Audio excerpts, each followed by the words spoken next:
बहुत उर्से पहले की बात है। एक जगह पर पुराना कब्रिस्तान था।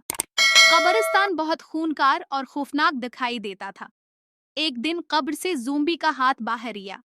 देखते ही देखते पूरा ज़ोंबी कब्र से बाहर आ गया।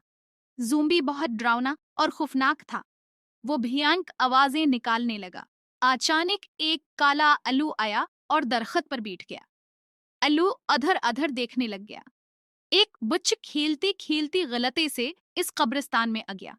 बच्च ज़ोंबी को देखकर घबरा गई। इतनी देर में दूसरी तरफ से एक और ज़ोंबी आ गया। बच्च डर गया और ऊंची ऊंची चीखें मारने लग गया। कुछ रोने लगा और उसकी मदद के लिए एक फरिश्ता आ गया।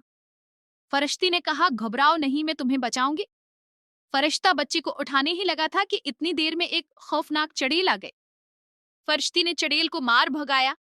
फिर फरिश्ती ने उन दोनों ज़ोंबी को मार दिया। बच्ची ने राहत की सांस ली और फरिश्ती का शुक्रिया अदा किया।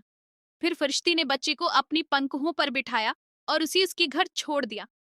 बच्चा खुशी से खिल उठा और फरिश्ता भी उसे देखकर खुश हो गया। उस कहानी से ये नतीजा निकलता है कि फरिश्ते अच्छे लोगों की मदद करते हैं और मुश्किलात से बचने के लिए हमें सब्र और हौसला से काम लेना चाहिए।